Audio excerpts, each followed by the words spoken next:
안녕하세요. 저는 30대 중반의 여자입니다. 저는 평범한 가정에서 자랐어요. 딱히 바랄 것 없는 가정 형편 속에서도 제가 딱 한 가지 바랬던 것은 동생이었습니다. 저는 어렸을 때부터 동생이 있는 친구들을 굉장히 부러워했습니다. 그래서 부모님께 동생을 낳아달라고 지속적으로 요구했죠. 부모님은 허허 웃으며 언젠간 동생을 만날 수 있을 거라고 말씀하셨습니다. 하지만 제가 국민학교를 졸업할 때까지 동생은 태어나지 않았습니다. 그런데 중학교 입학을 준비하고 있을 때 어머니께서 동생을 임신했다는 소식을 알리셨습니다. 무려 13살 차이나 나는 동생이었지만 나이 차이 같은 건 생각나지 않았어요.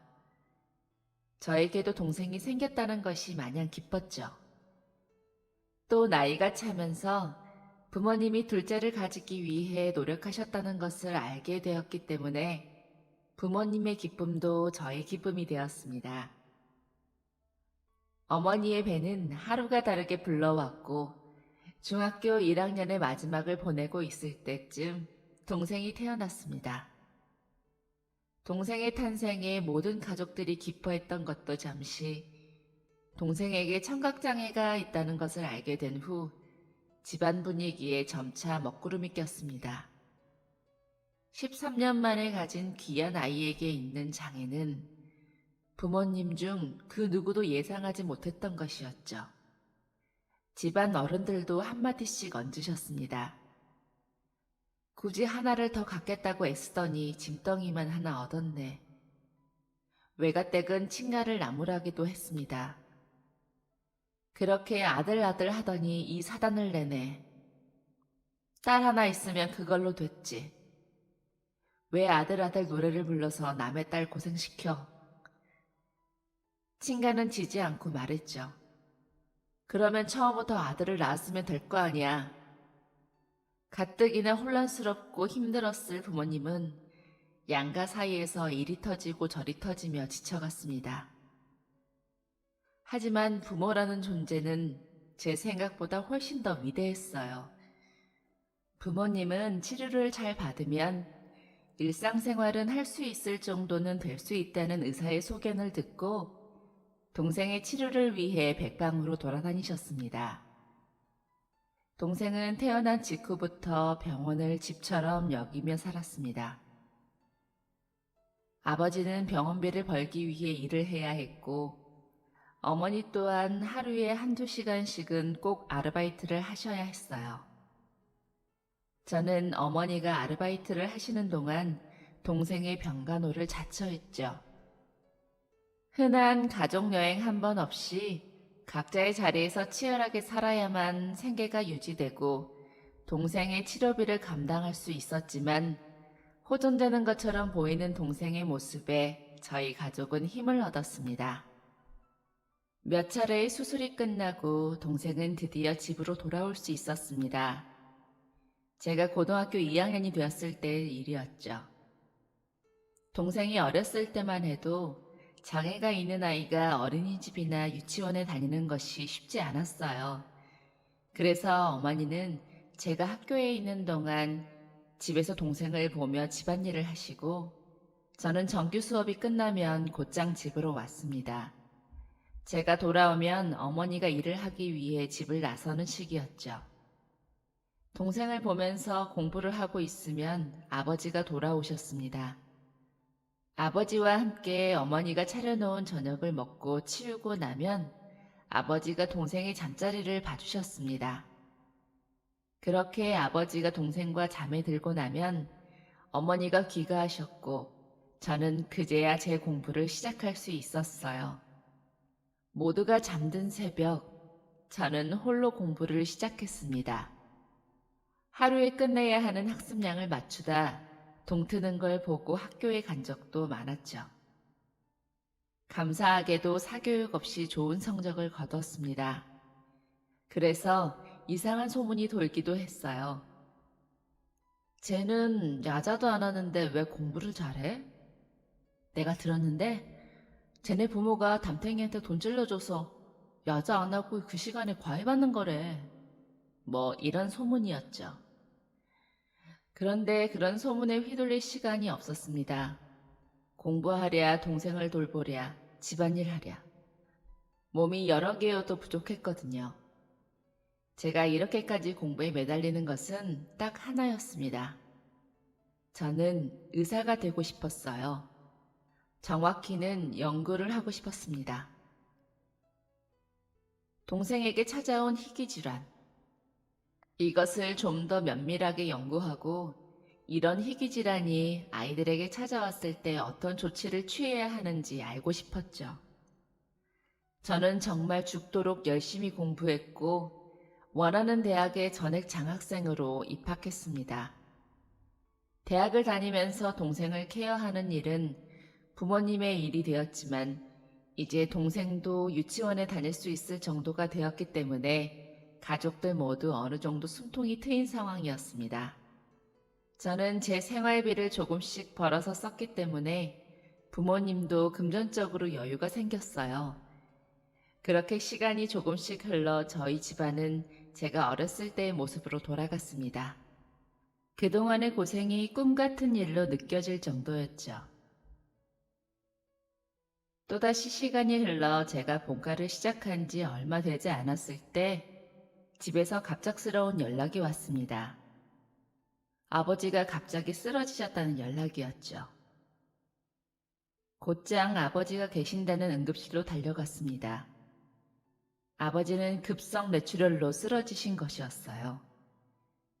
어머니는 대체 왜 이런 일이 일어난 건지 믿을 수 없다며 가슴을 치고 계셨고 동생은 그 옆에서 어쩔 줄 몰라 하며 같은 자리를 뱅글뱅글 돌고 있었습니다. 저는 동생을 한 품에 끌어안고 어머니를 감싸 안으며 그렇게 하염없이 서로를 위로했습니다. 아버지의 수술이 끝나고 아버지가 긴 회복 끝에 눈을 뜨셨을 때 어머니는 한 번 더 무너지셨습니다. 아버지는 몸이 마비되어 움직이지 못하셨어요. 이제 우리도 숨 좀 쉬고 살 수 있을 텐데 갑자기 이게 무슨 일이야?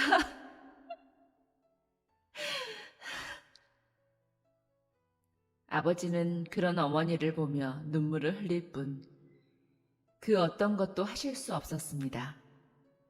아버지가 일을 그만두게 되면서 저희 가족은 생계를 걱정하게 되었습니다. 아버지의 병원비와 동생의 재활훈련비, 생활비까지. 돈 들어갈 곳이 늘어난 것이었으니까요. 아버지가 언제까지 병원에 계실지 모르는 상황. 어머니는 평생을 모아 장만했던 집을 처분하셨습니다. 작은 집에 전세를 얻어 그곳에서 살기 시작하셨죠. 저는 가장 중요한 시기에 학교를 휴학했습니다. 설상가상으로 동생이 뇌전증으로 쓰러지면서 동생을 곁에서 지켜볼 사람이 필요해졌거든요. 저는 동생을 돌보면서 동시에 아버지의 간병인 노릇까지 했습니다. 아버지가 다시 일어서실 수 있도록 저와 어머니가 지극정성으로 노력했지만 하늘도 무심하시죠. 아버지는 얼마 지나지 않아 돌아가셨습니다.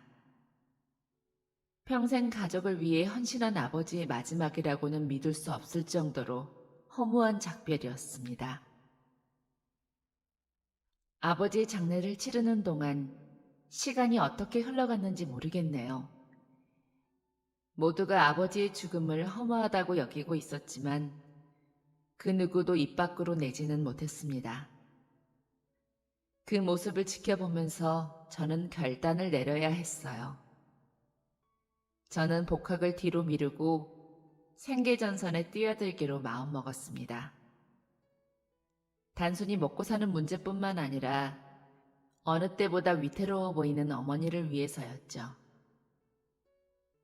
동생도 스스로 일상생활을 할 수 있을 정도가 되고 저도 의대생으로 남부럽지 않은 학창시절을 보내고 있으니 이제 조금 여유로워도 되지 않을까 생각하고 있었는데 그 바람이 한순간에 사라진 것이었으니 어머니가 위태로워진 것은 어찌 보면 당연한 수순이었습니다.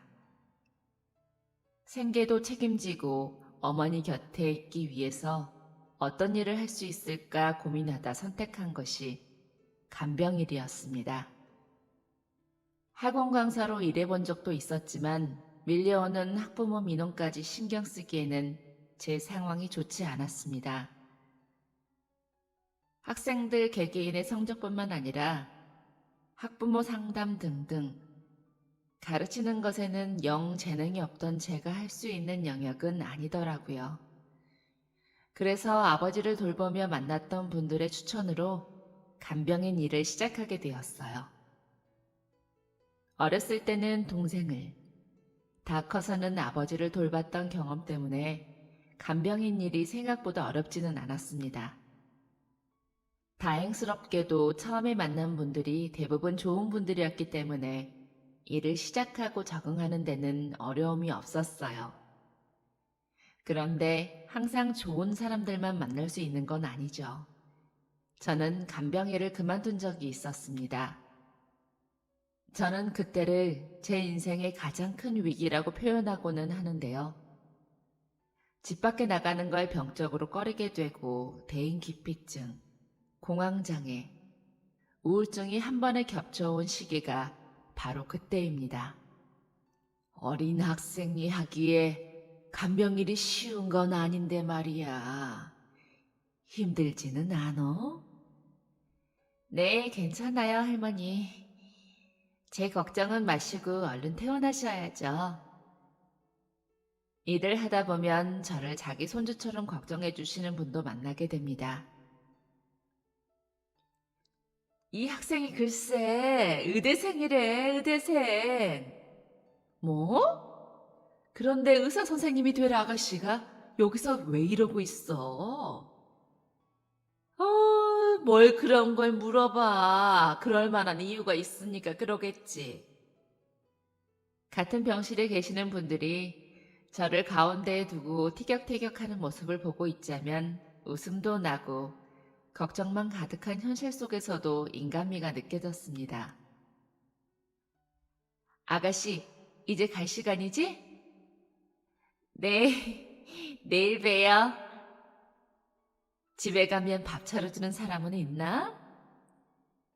네, 가족들이랑 같이 살아서요. 그려, 엄마 아빠가 예뻐하겠네. 오늘도 과외하고 집 가는 거지? 맞아요. 이 일하랴 저 일하랴 고생이 많어. 가는 길에 과자라도 사 먹어.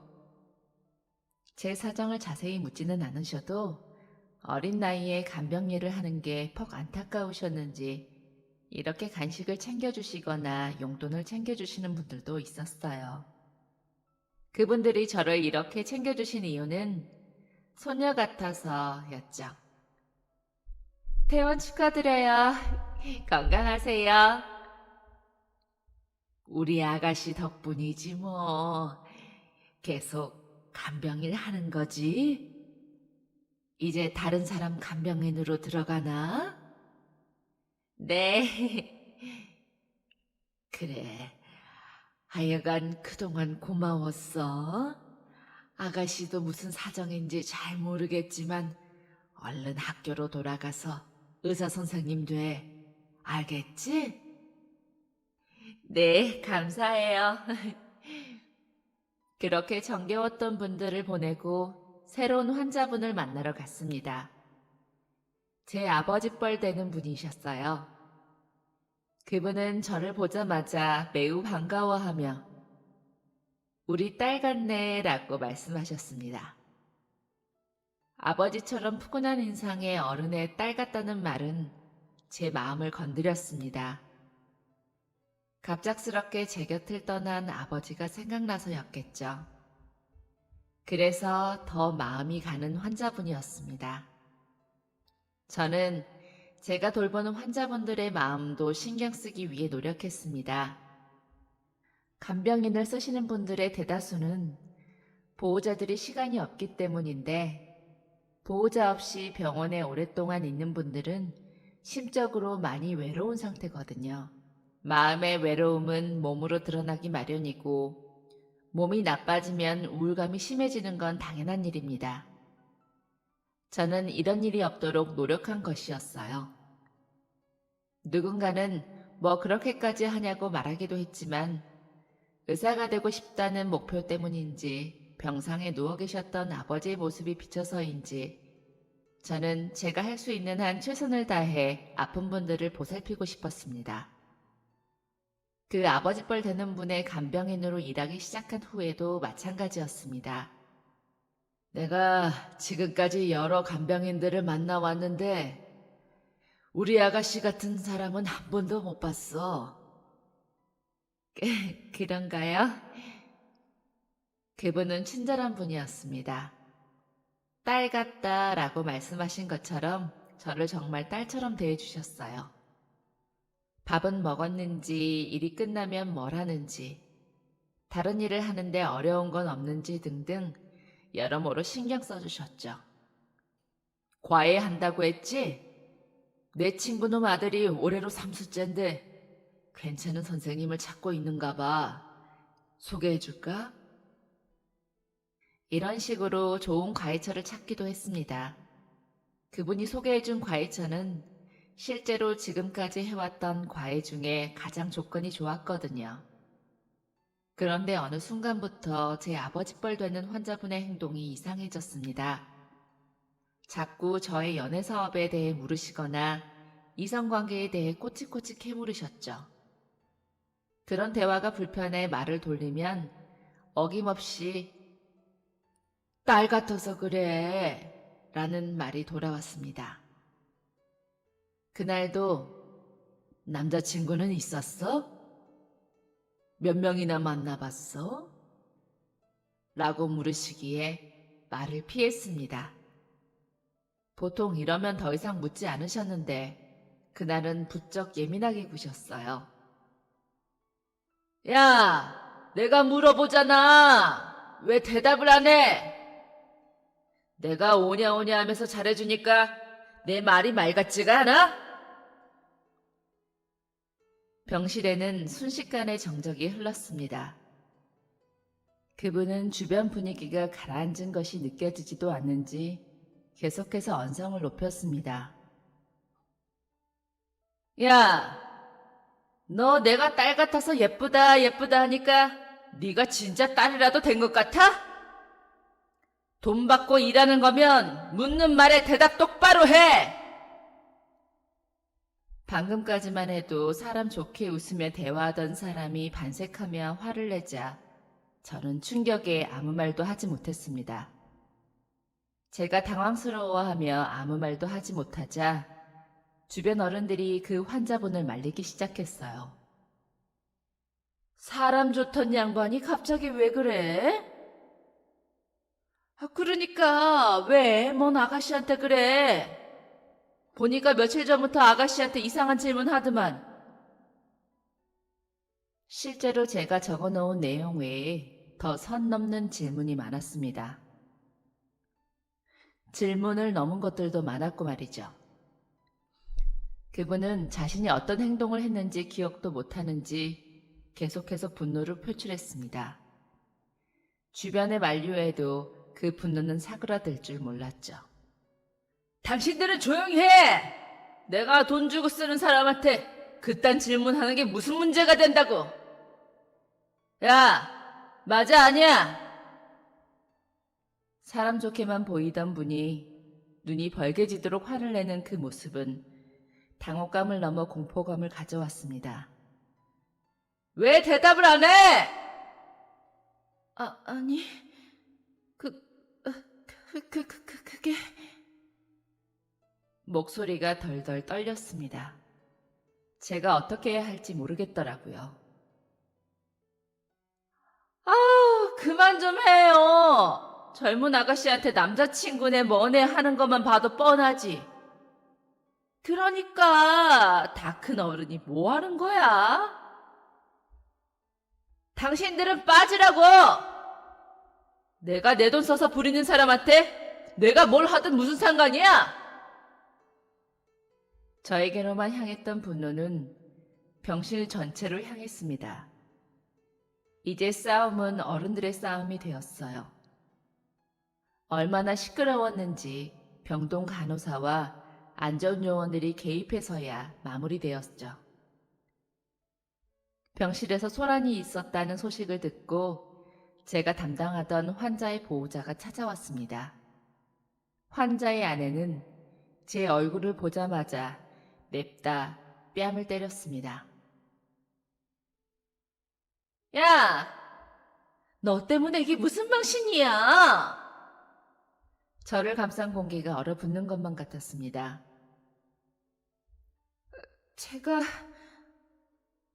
뭘요? 네가 먼저 꼬리쳤다며? 어리고 싹싹하다길래 붙여놨더니 환자한테 꼬리를 쳐? 머리채가 잡히는 건 순식간이었습니다. 저는 그런 적 없어요. 다들 그렇게 말해. 그때로 돌아간다면 이렇게 말해주고 싶습니다. 내가 뭐가 부족해서 다 늙고 가진 것 없는 유부남을 꼬시냐라고요. 저는 경찰이 오고 나서야 아주머니의 손에서 풀려날 수 있었습니다. 경찰서에 가서도 아주머니의 폭언은 계속됐어요. 못 배웠으니 저런 데서 남의 수발이나 들지. 조용히 좀 하세요! 경찰들의 중재도 소용없었습니다. 너 같은 건 평생 남의 똥수발이나 들어야 돼. 어디 감히 남의 남편을 건드려?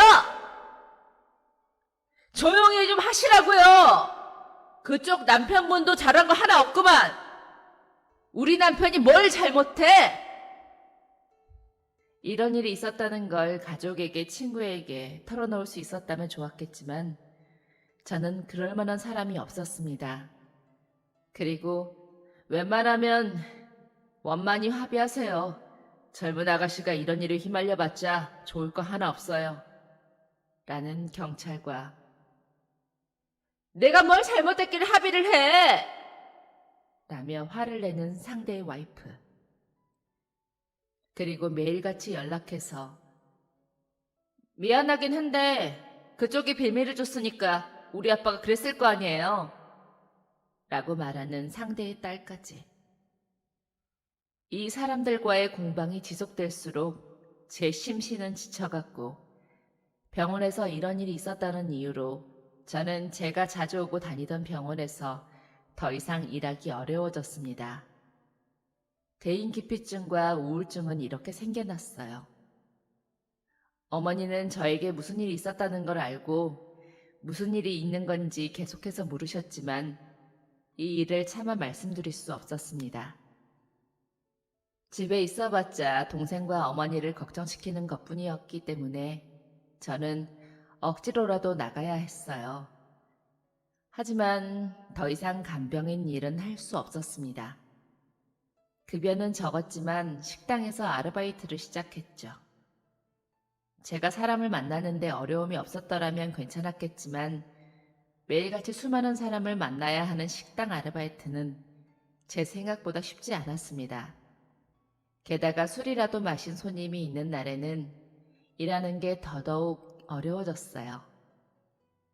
하루는 전에 간병했던 남자 환자와 비슷한 나이 또래의 손님이 술을 마시고 난동을 부린 적이 있습니다. 그 모습을 본 저는 공황장애에 빠졌고 그 이후로는 식당에서 아르바이트하는 것도 어려워졌어요. 그렇게 꼼짝도 못하고 집에만 있기를 한 달째. 간병인 일을 소개해주는 분에게서 연락이 왔습니다. 잘 지내지? 아, 네. 아, 목소리 들어보니까 아닌가 보네. 어쩐 일로 전화하셨어요? 그런 일 겪은 사람한테 이런 연락해도 되는지 모르겠는데, 혹시 지금도 일을 하고 있어? 아니요. 수화기 너머로 주저하는 목소리가 들렸습니다. 일을 구하기는 해야 하지?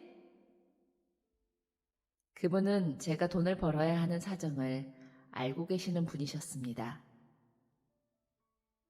그렇기는 한데요.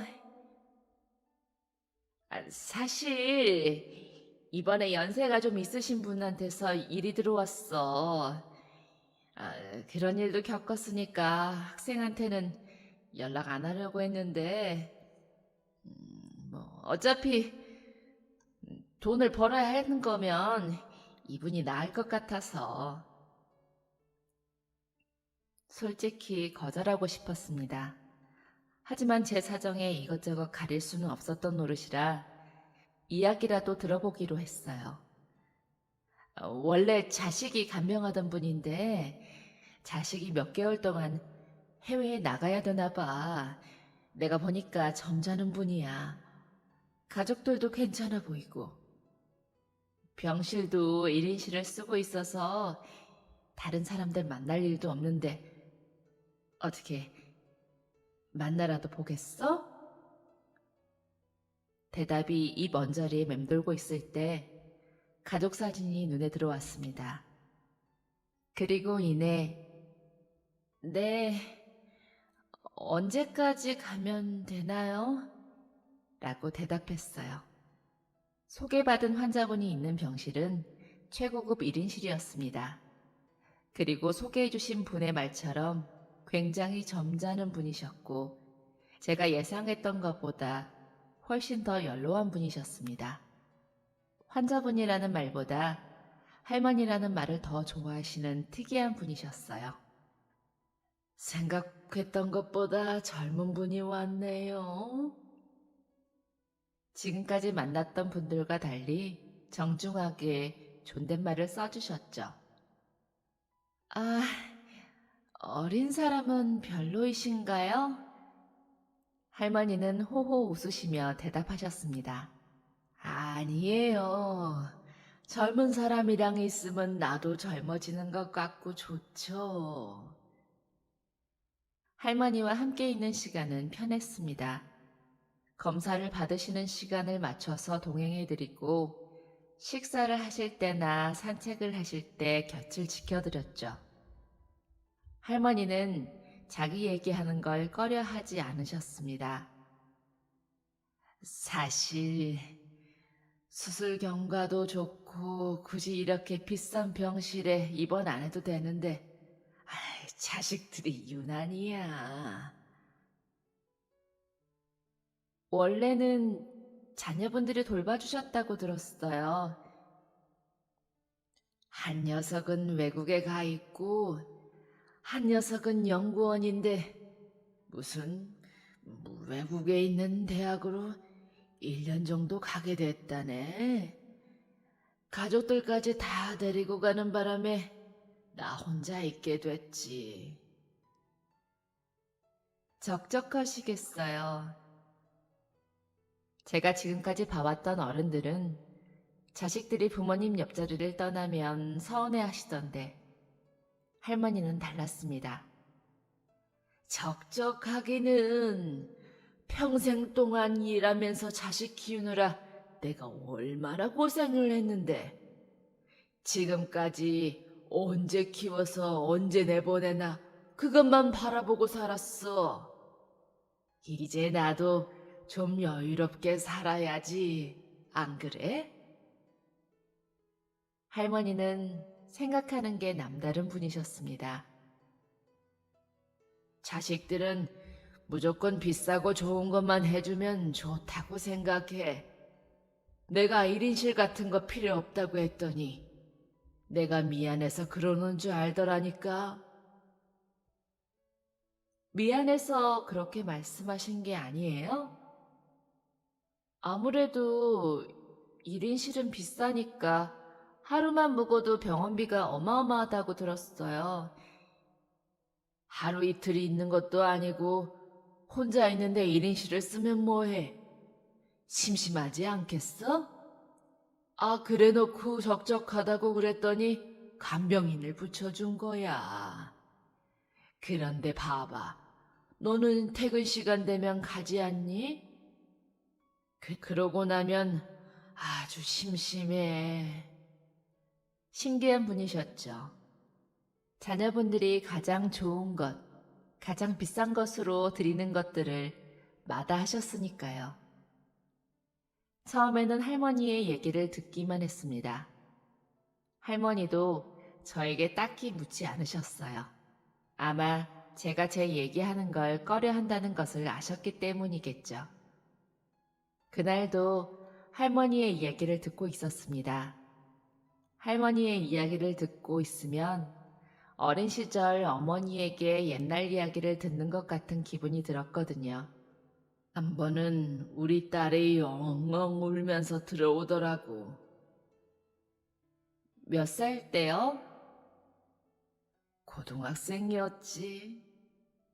공부하느라고 밤늦게 들어오는 애였는데 그날은 평소보다 기가가 빨랐어. 애가 엉엉 울면서 들어오는데 나랑 남편이랑 얼마나 놀랬는지. 무슨 일이 있었던 건데요? 딸내미를 쫓아다니는 애가 있었나 봐. 옆 학교 남학생이었는데 처음에는 우리 딸도 무시했대. 그런데 그 녀석이 관심을 끌려고 별짓을 다 한 거야. 시작은 학교 앞에서 하염없이 기다리는 것이었다고 합니다. 그 남학생은 학교를 안 다녔어요? 본인 학교는 땡땡이 치고 우리 딸 학교 앞에서 기다린 거지. 심상치 않은 시작이었습니다. 이것만 들어도 예산놈은 아니다 싶지? 처음에는 우리 딸도 되게 이상한 놈이라고만 생각했나 봐. 그 남학생은 할머니의 딸을 볼 때마다 한 번만 만나달라 사정을 했다고 합니다. 그게 부담스러웠던 할머니의 딸이 학교 지구멍 같은 곳으로 피해 다니자 남학생은 할머니의 딸이 다니는 독서실까지 쫓아다녔다고 해요. 여자 독서실이었는데 독서실 앞에서 기다리다가 집에 가는 여학생을 쫓아가기까지 했죠. 어디서 꺾어온 것 같은 조잡한 꽃을 선물이라고 내밀지를 않나. 비를 쫄딱 맞고 와서는 너 때문에 이렇게 비를 맞았다.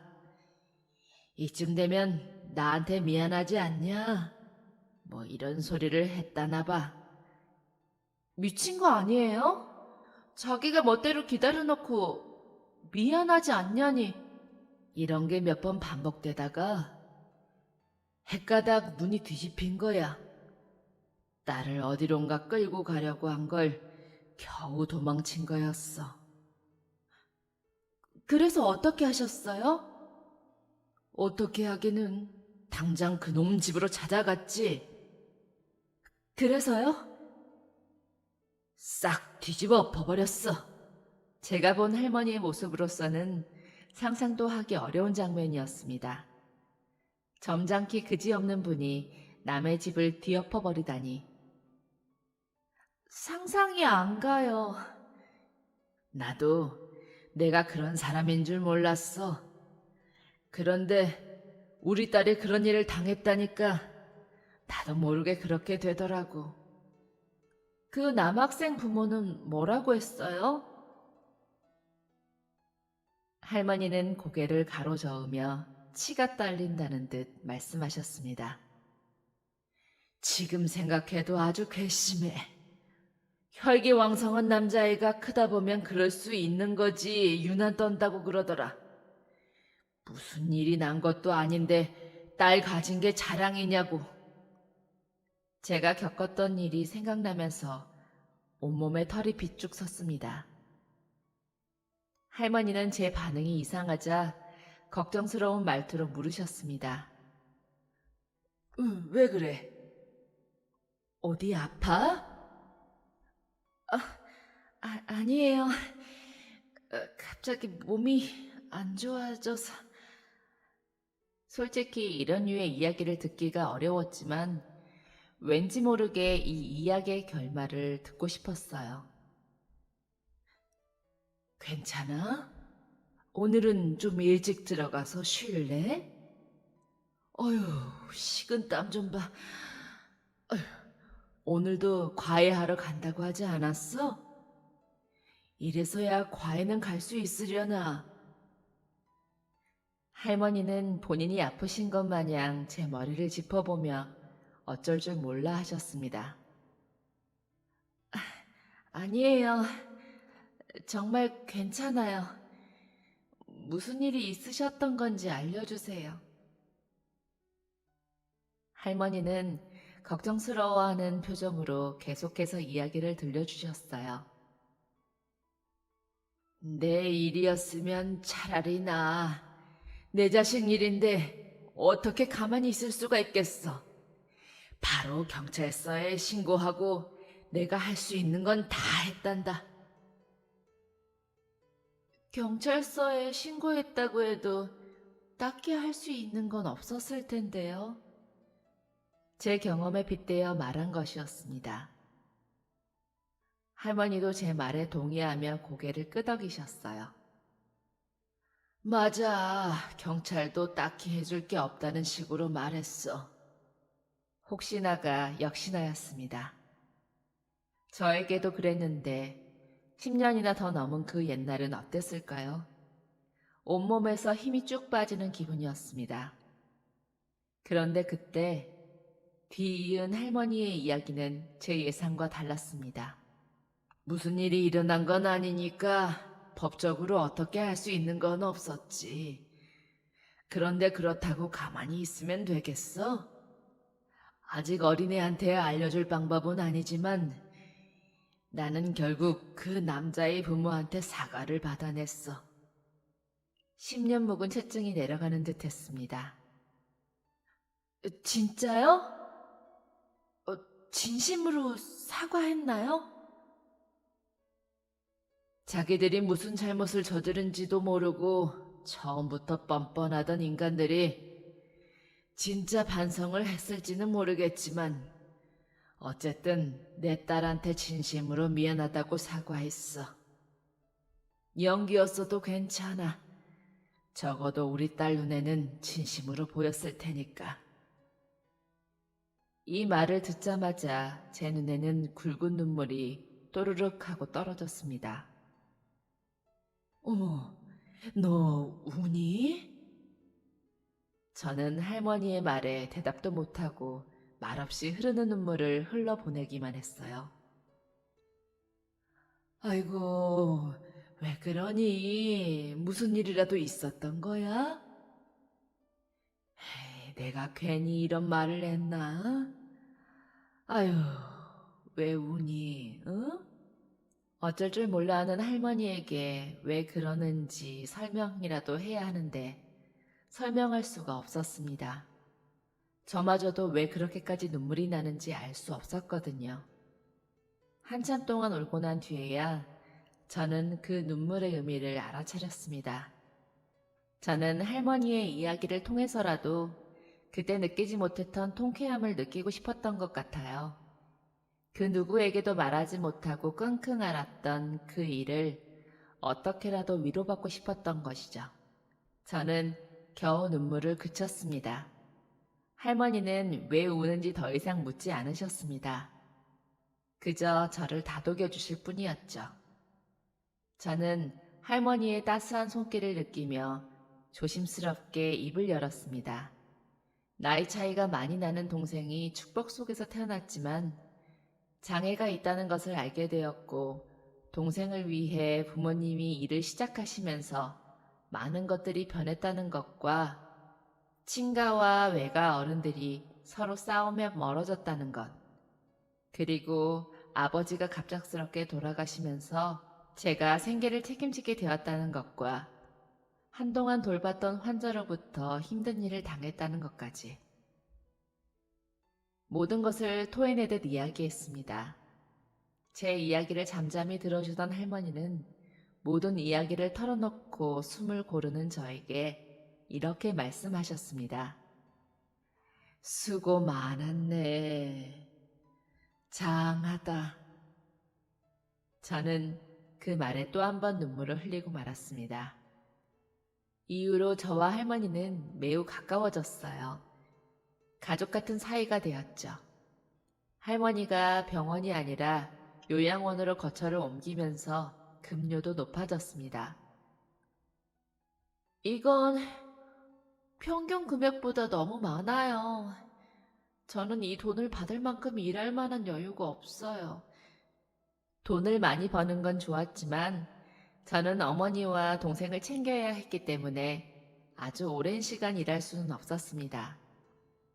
하지만 할머니는 제 사정을 다 아는 분이셨어요. 이럴 때는 아니라는 걸 알아도 모르는 척 하는 거야. 살다 보면 여우처럼 굴어야 하는 순간도 있는 거란다. 할머니는 이런 분이셨습니다. 고용인과 피고용인의 관계는 정확하게 지키면서도 어쩔 때는 친할머니처럼 세상 돌아가는 이치도 알려주는 분이셨죠. 할머니, 자녀분들은 언제 한국에 돌아오신대요? 글쎄, 때가 되면 돌아오겠지. 그래도 보고 싶지 않으세요? 내가 혼자도 아니고 너가 있는데 뭐가 걱정이니? 할머니는 여느 때와 다름없이 씩 웃으며 저를 바라봐 주셨습니다. 하지만 그렇다고 해도 저는 엄연히 남이었습니다. 내심 자식, 손주도 없이 홀로 계신 할머니를 걱정하고 있었어요. 그래도 할머니는 그제야 이제 생각났다며 말씀하셨습니다. 아참, 그렇지. 어제 연락 왔는데 손주가 들어온다더구나. 손주가요? 그래, 손자 녀석인데 미국에서 대학 다니다가 이제 군대 간다고. 가만 보자. 할머니는 한참 동안 제 얼굴을 쳐다보셨습니다. 왜 그러세요? 너랑 나이가 같겠구나. 그런데 이제야 군대를 가요? 대학 졸업하고 가는 게지. 할머니와 할머니 손주의 이야기는 제 기억 속에서 금방 잊혔습니다. 그렇게 2달 정도가 흘렀고 저는 할머니와 외출을 하기 위해 밖으로 나섰어요. 같이 안 가도 괜찮은데 오늘은 일하는 날도 아니지 않니? 괜찮아요. 과외하는 학생이 입원을 하게 돼서 시간이 떴네요. 엄마랑 동생은? 동생은 친구 부모님이 초대해 주셔서 놀러 갔어요. 며칠 있다가 올 거예요. 엄마는 이참에 좀 쉬다 오시라고 할머니 댁에 보내드렸고요. 그래? 이제 좀 괜찮으시니? 네, 다행이에요. 저도 이제 다시 학교로 돌아갈 수 있을 것 같아요. 다행이구나. 그나저나 오늘 같은 날에 너도 쉬면 좋을 텐데. 내가 내 남편 보러 가는데 너까지 데려가는 것도 미안하구나. 저와 할머니는 이런 개인적인 사정을 나눌 정도로 가까워져 있었습니다. 날이 춥잖아요. 땅이 많이 얼어서 혼자 가시는 거 어려울 거예요. 당연히 할머니의 개인적인 일정에 따라 나서는 것은 어려운 일이 아니었죠. 그날따라 날씨가 많이 추웠습니다. 저는 할머니와 함께 돌아가신 할아버지가 계신 곳으로 갔어요. 짧은 인사를 마치고 돌아오는 길, 할아버지가 어떤 분이신지 이야기를 들어보려는 찰나 멀리서 차 한 대가 비틀거리며 달려오는 게 보였습니다. 차가 할머니와 저를 덮치는 건 순식간이었습니다. 한 차량이 빠른 속도로 회전을 하다가 얼어붙은 땅에 미끄러진 것이었죠. 저는 저도 모르게 할머니를 감쌌고 차와 충돌하며 저는 의식을 잃었습니다. 정신을 차렸을 때 보인 건 어머니와 동생이었습니다. 우리 딸. 어머니는 저를 끌어안고 엉엉 우셨어요. 너 정말 엄마가 얼마나 가슴 졸였는지 알아? 어머니는 안정을 취해야 한다는 의사 말을 듣고 나서야 겨우 진정하셨습니다. 차량 정면으로 충돌한 게 아니고 스친 거라 치명상은 피했어요. 그래도 많이 다친 거니까 다리 부러진 게 나아도 한동안 입원해야 할 거예요. 의사의 진단을 받고 나서 가장 먼저 든 생각은 앞으로 돈 어떻게 벌지? 였습니다.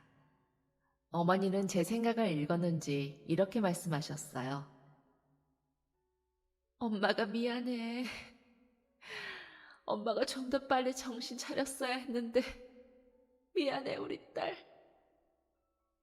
먹고 살 걱정은 하지 말고 너는 푹 쉬어. 알겠지? 그래도 엄마 병원비가 한두 푼도 아니고. 그런 걱정을 너가 왜 해? 엄마가 다 알아서 할게. 걱정하지 마. 동생도 제 곁에서 미안하다는 말을 반복했어요. 어린 동생도 알았을 겁니다. 저 홀로 고군분투하고 있다는 걸요. 저는 그런 동생이 마냥 안타까웠습니다. 동생은 평범한 일상을 살고 있다는 것만으로도 죄책감을 가지고 있던 아이였으니까요. 그리고 다른 걱정거리도 있었습니다. 바로 할머니였죠. 어머니는 할머니를 마음에 들어 하지 않았습니다. 어찌됐든 제가 할머니를 감싸다 다친 거니까요. 그것도 할아버지를 찾아뵈러 갔다가요. 그래서 어머니는 할머니의 근황을 알려주지 않으셨습니다. 그런데 입원한 지 일주일이 지나서 할머니가 찾아오셨습니다. 할머니는 그 사이에 많이 수척해지셨더라고요. 괜찮으니? 저는 괜찮아요. 할머니는 괜찮으세요? 이 녀석아, 다리가 부러져서 제대로 움직이지를 못하는 애가 나를 먼저 걱정하면 어떡해. 저는 아직 젊으니까 금방 나을 거예요. 할머니는 다행히 큰 부상이 없었다고 합니다. 연세가 많으셔서 한동안 병원에 계시며 체력을 회복하셔야 했지만 두드러지는 외상은 없었어요. 할머니는 저를 보며 이렇게 말씀하셨습니다. 네가 내 생명의 은인이다. 그렇게 거창하게 말씀 안 하셔도 괜찮아요. 괜히 부끄러운 마음이 들어 이렇게 말했죠. 그런데 할머니는 단호하게 선을 그으셨어요. 아니야. 너는 내 생명의 은인이고 나는 받은 은혜를 절대 모른 척하지 않는단다. 너는 아무 걱정하지 말고 회복하는 데에만 힘써. 알겠니? 저는 이때까지만 해도 할머니의 말을 완벽하게 이해하지 못했습니다. 그런데 어느 날 어머니가 급하게 병원으로 찾아오셨어요. 아니, 이게 대체 무슨 일이니? 무슨 일인데? 엄마가 너 병원비 수납하러 갔는데 글쎄 누가 병원비를 다 냈다는 거야. 누가? 아무리 물어봐도 대답을 안 해주네. 놀랄 만한 일은 이게 전부가 아니었습니다. 깁스를 풀고 조금씩 재활 훈련을 하고 있는데 어느 장학재단에서 사람이 나왔어요. 장학재단에서 왜 저를 찾아오셨나요? 관계자는 제가 장학금 대상자로 선정돼 있다면서 학비와 생활비를 지원해 주겠다고 말했습니다. 학자금 신청을 한 적이 없는데 장학재단에서 저를 어떻게 알고요? 다니고 계시는 학교와 연계가 되어서 가능한 일이었습니다. 이제 복학하셔야 할 텐데 학비 걱정 마시고 학업에 전념하세요. 갑작스러운 행운이 몰려오니 오히려 멍해지더라고요. 엄마, 이게 꿈은 아니겠지? 이게 꿈이면 안 깼으면 좋겠다, 얘. 저는 얼마 뒤 퇴원을 했습니다. 복학을 준비하기 전 할머니를 찾아갔어요. 할머니도 퇴원을 하시고 요양원으로 돌아간 상태였죠. 할머니 곁에는 다른 간병인 분이 계셨고요. 이제 몸은 좀 괜찮니? 네, 다른 간병인 분을 모셨네요. 왜, 아쉬워? 조금요. 좋은 대학에서 그것도 의대를 다니던 애가 이걸 아쉬워하면 어떡해. 다 늙은 할머니 옆에 오래 있어봤자 좋을 게 뭐가 있다고. 갑자기 왈칵 눈물이 쏟아졌습니다. 할머니는 이런 일이 익숙하다는 듯 휴지를 건네셨어요. 그래도 너는 정이 많아서 문제야. 할머니가 그랬지? 사회생활 하다 보면 여우처럼 굴어야 할 때가 있다고. 저는 고개를 끄덕였습니다. 그러면서 한동안 있었던 일을 미주알 고주알 말씀드렸어요. 할머니는 자기 일처럼 기뻐하셨습니다. 그래서 이제 복학 준비하는 거지? 네, 한동안 공부를 안 했더니 머리가 굳은 기분이더라고요. 자격증이라도 준비하려고 해요. 공부 잘하는 애들은 뭐가 달라도 다르네. 나였으면 그동안 못 놀았던 거 몰아논다. 할머니는 여전히 유쾌하셨고 저는 왠지 모르게 울적했습니다. 할머니는 그런 제 마음을 꿰뚫어보는 분이셨어요. 내가 너더러 찾아오지 말라고 한 것도 아닌데 왜 그래? 그래도요. 매일같이 보던 분인데. 나 같은 할머니를 매일같이 보는 게 더 이상한 거야. 이제는 친구들 좀 만나고 그래. 연애하면 더 좋고. 제가 할 수 있을까요? 그럼 당연히 할 수 있지. 제가 이렇게 물어본 데에는 이유가 있었습니다. 할머니와 함께 지내면서 공황장애와 우울증, 대인기피증이 많이 나아졌지만 그래도 아직 새로운 사람들을 만나는 데는 무리가 있었거든요. 할머니는 그런 저에게 용기를 주었습니다. 괜찮아. 원래 좋은 사람 옆에는 좋은 사람이 있기 마련이야. 뭐 물론 이상한 놈들도 있겠지만 그런 놈들이 있으면 할머니한테 달려와. 아주 혼쭐을 내줄 테니까. 알겠지?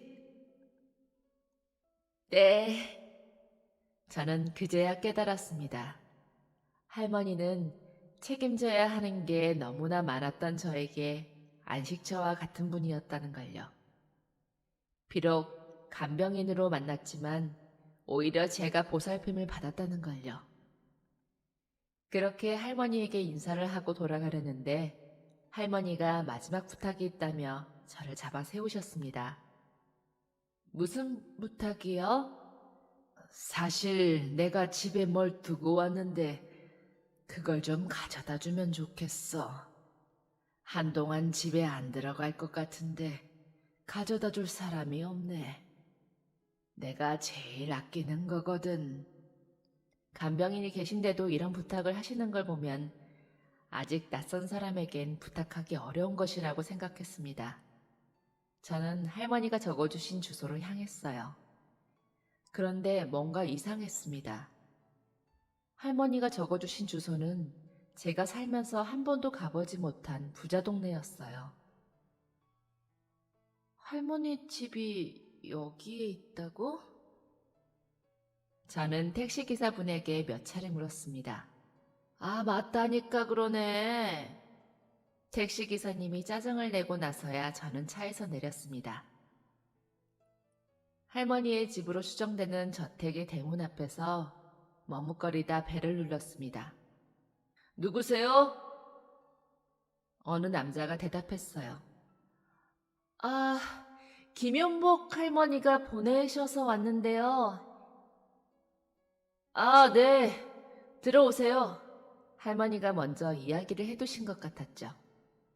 제 키보다 훨씬 높은 대문을 열고 들어가니 대궐 같은 집이 보였습니다. 넓은 정원은 잘 관리되어 있었고 틀어져 있지는 않지만 분수 같은 것도 있었어요. 할머니가 꽤 부유한 분이란 건 알고 있었지만 이 정도일 줄은 상상도 못했습니다. 뭘 모르는 제가 봐도 이 정도면 수십억대 자산가인 게 분명했습니다. 대문을 지나 집문 앞에서 서서 다시 한번 문을 두드렸습니다. 그러자 집 안에 있는 남자가 문을 열며 나왔어요. 그런데 저는 그 남자의 얼굴을 보고 뒤로 나자빠질 정도로 깜짝 놀랐습니다. 저와 남자는 동시에 서로를 가리켰습니다. 남자는 제 국민학교 동창이었어요. 더 정확히 표현하면 제 첫사랑이었죠.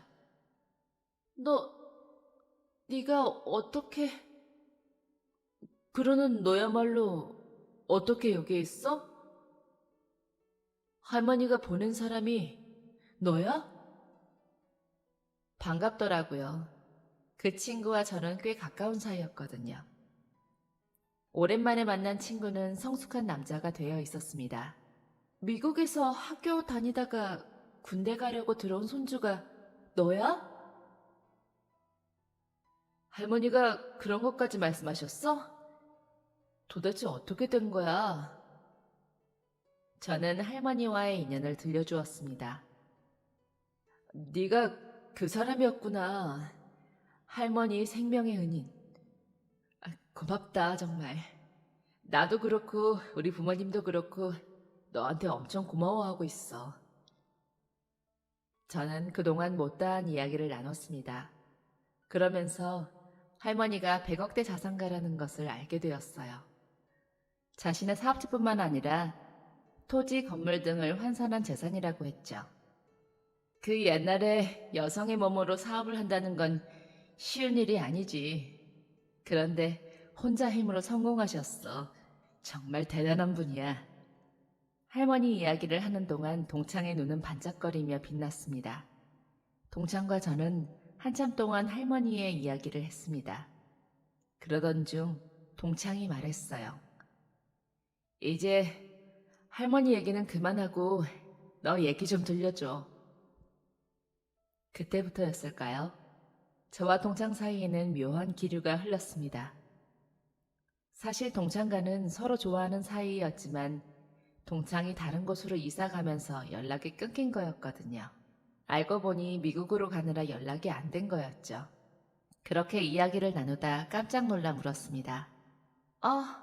할머니가 아끼는 것 좀 가져다 달라고 하셨는데 가보면 알 거라고 하셨어. 동창은 의아해하면서 물었습니다. 나한테는 사람 한 명 보낼 테니까 같이 찾아오라고 하셨는데? 할머니가 말한 가장 아끼는 것은 동창이었어요. 저는 할머니의 의도를 알지 못한 채 동창과 함께 요양원으로 향했습니다. 할머니가 계신 곳으로 문을 열고 들어갔는데 할머니의 표정이 묘했습니다. 할머니, 손주가 왔는데 별 말씀도 없으시고 너무하시네요. 할머니는 동창의 말이 들리는지 안 들리는지 묘한 표정으로 저희를 지켜만 보셨죠. 저희가 동창이었다는 이야기를 알려드리니 할머니는 너무나 기뻐하셨습니다. 왜 그렇게까지 기뻐하셨는지 의아했는데 알고 보니 할머니가 일부러 저와 동창을 만나게 하신 거였어요. 그런데 저희가 아는 사이라니 더욱 기쁘셨겠죠. 할머니가 저희를 만나게 하신 이유는 예상하셨겠지만 저와 동창을 이어주기 위함이었습니다. 그리고 할머니의 바람대로 동창이 군 제대를 하자마자 저희는 교제를 시작했습니다. 그리고 그이와 결혼한 지 벌써 8년이 지났네요. 또 한 가지 놀라운 점은 제 병원비와 대학 학자금과 생활비, 동생의 치료비를 지원해준 분이 바로 할머니였다는 것입니다. 할머니는 이 사실을 저에게 들키고 나서 이렇게 말씀하셨습니다. 생명의 은인한테 이 정도는 당연하지. 나는 받은 은혜는 절대 그냥 지나치지 않아. 라면서요. 참 신기한 인연이죠. 가장 상처받고 힘들었을 때 만난 사람이 인생의 귀인일 확률이 얼마나 될까요? 저는 의사로 일하고 있습니다. 의사로서 환자를 대할 때 지치고 힘든 일도 많지만 제가 지나온 힘들었던 일들을 생각하면 환자들의 마음을 보다 더 깊이 이해하게 되죠. 어떻게 보면 고통스러웠던 과거가 지금을 위해 존재하는 게 아닐까 싶네요. 제가 더 좋은 의사가 될 수 있었던 것도, 좋은 시할머니를 만나 사랑하는 남편을 만났던 것도, 게다가 그 남편이 국민학교 때 몰래 짝사랑했던 남자아이였다는 것도, 모든 게 다 어두웠던 과거가 있었기에 만난 빛나는 현재라고 생각합니다. 여러분, 저는 지금 행복합니다. 과거의 아픔을 아무렇지 않게 털어놓을 수 있을 만큼요. 저는 제가 행복한 만큼 모든 분들이 행복하시기를 간절히 바랍니다. 마지막으로 한 가지 더 이야기하자면 할머니는 여전히 건강하게 살아계십니다. 여러분이 사랑하는 가족들도 늘 무탈히 건강하시길 바라며 이만 사연을 마치겠습니다. 제 긴 이야기 들어주셔서 감사합니다. 안녕히 계세요. 지금까지 사연 들어주셔서 감사합니다. 사연이 재미있으셨다면 구독과 좋아요 부탁드려요. 감사합니다.